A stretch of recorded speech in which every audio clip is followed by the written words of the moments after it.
orang yang hamil dan orang yang menyusui ini apabila khawatir terhadap dirinya dengan kekhawatiran yang di situ itu akan berdampak bahaya terhadap dirinya, maka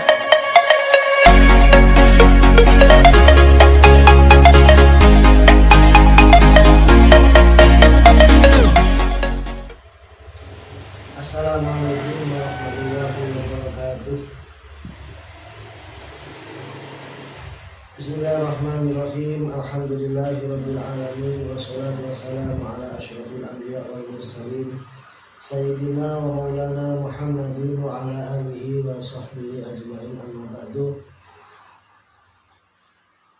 Teman-temanku yang dirahmati Allah Subhanahu wa taala dimanapun Anda berada, alhamdulillah pada hari ini kita dapat melaksanakan ibadah puasa hari pertama. Semoga ibadah kita pada hari ini dan seterusnya sampai akhir bulan Ramadan diberikan kelancaran oleh Allah Subhanahu wa taala, diberikan kekuatan, diberikan kesehatan jiwa dan raga kita dalam melaksanakan ibadah puasa tersebut. Pada kesempatan kali ini, teman-temanku yang dirahmati oleh Allah Subhanahu wa taala, kami akan menjelaskan tentang orang yang hamil ataupun orang yang menyusui itu berkaitan dengan puasa yang dilakukannya. Karena ada saja yang bertanya kepada saya dari kerabat ataupun tetangga ataupun teman yang menanyakan tentang orang yang hamil atau yang menyusui ini bagaimana puasanya. Perlu diketahui bersama bahwa puasa itu memang wajib bagi semua orang Islam, kecuali orang yang anak kecil ataupun orang yang sedang gila. Karena syarat wajib puasa itu ada 3. Yang pertama Islam, yang kedua adalah baligh, yang ketiga adalah mempunyai akal. Sehingga perlawanan daripada 3 orang tersebut tidak wajib untuk melakukan puasa.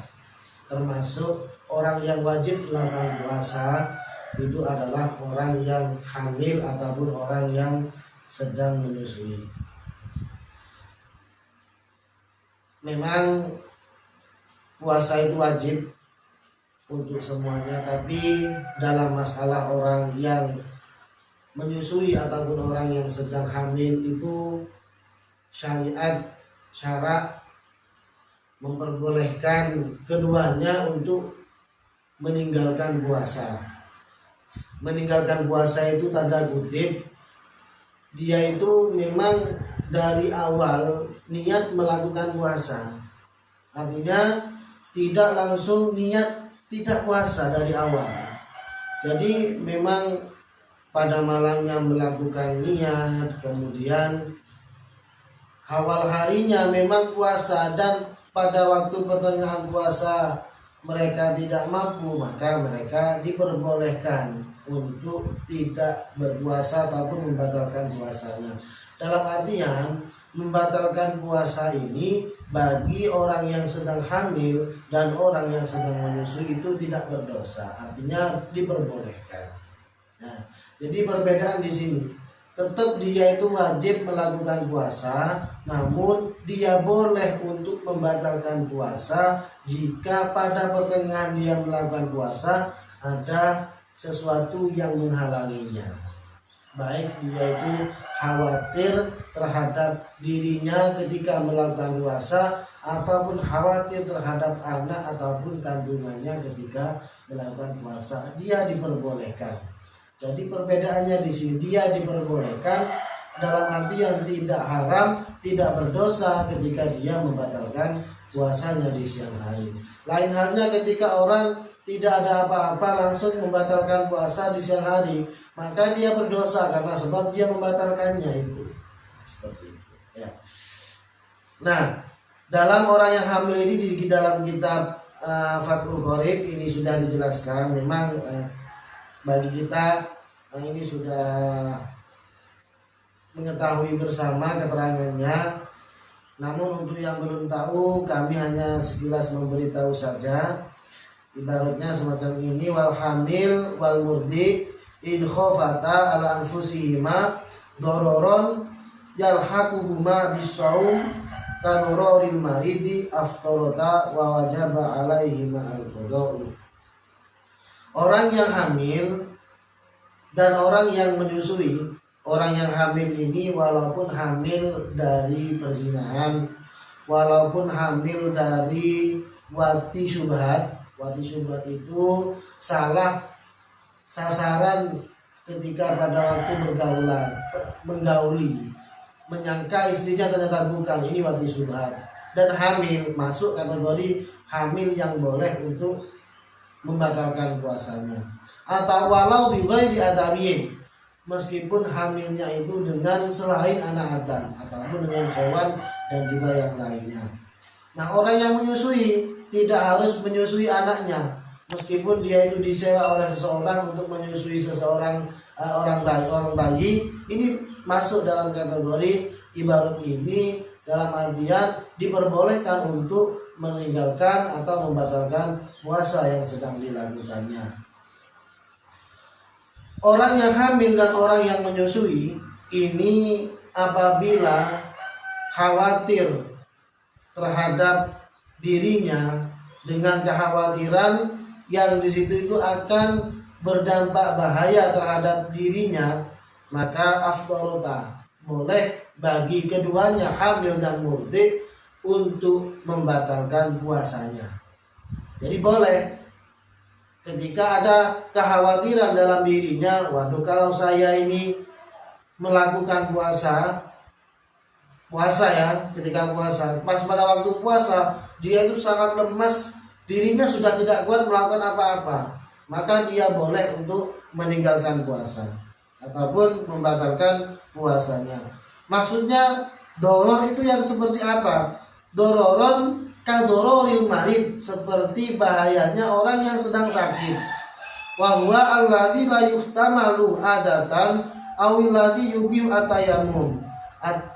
Jadi di sini doror itu digarisbawahi, doror yang memang tidak bisa untuk ditahan atau doror yang sekelas dengan dororon mubihut tayamum atau yang bisa membolehkan tayamum. Artinya memang ada taraf tertentu yang memang mungkin oleh seorang ahlinya, dokter di bidangnya, dia itu tidak boleh melakukan puasa semacam itu. Boleh bagi dia untuk membatalkan. Namun ketika dia tidak ada keluhan sama sekali di dalam melakukan puasa, maka dia tidak boleh untuk membatalkan puasanya pada siang hari tersebut. Wa wajaba alaihi ma'al qada'u, meskipun dia diperbolehkan untuk meninggalkan puasa, membatalkan puasa, tapi bagi mereka berdua wajib untuk mengqadainya. Wa in khafata ala auladihima ay is qatil waladi fil hamili wa qillatil labani fil murdi'i aftarada. Dan apabila bagi orang yang hamil atau yang sedang menyusui, jika keduanya khawatir terhadap anaknya ataupun kandungannya, misalkan dia pada waktu puasa mungkin karena kandungannya lemah sehingga dia khawatir keguguran terhadap anaknya, ataupun ketika dia melakukan puasa di siang harinya air susunya tidak mengeluarkan atau keluar hanya sedikit, boleh juga bagi keduanya untuk membatalkan puasa. Namun ketika orang yang hamil dan orang yang sedang menyusui ini khawatir terhadap anaknya saja, maka selain dia wajib untuk qadha, maka dia juga wajib membayar fidyah. Nah, fidyah itu ataupun kafarat yaitu ayah ruja angkul yaumin mudun, mengeluarkan dari setiap hari yang dia tinggalkan, setiap harinya 1 mud. 1 mud itu 6 sampai 7 on. 6 sampai 7 on. Jadi setiap harinya berapa? Misalkan 1 bulan, berarti 7 on dikali 30 dia keluarkan dan dia bagikan kepada fakir dan miskin. Jadi kami simpulkan, orang yang hamil, orang yang murdi itu adalah orang yang wajib melakukan puasa. Tidak boleh bagi mereka niat langsung untuk tidak berpuasa. Namun dia diperbolehkan untuk membatalkan puasanya pada siang harinya ketika khawatir terhadap dirinya ataupun khawatir terhadap anaknya.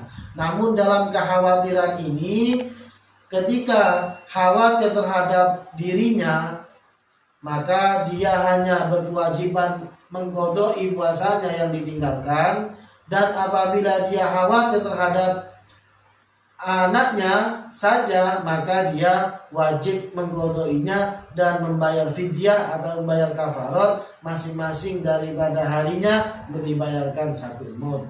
Dan catatan doror di sini atau kekhawatiran bahaya di sini adalah bahaya yang memang tidak bisa ditahan atau sekelas dengan dororon mubihut tayamum yang sudah ada prediksi daripada dokter.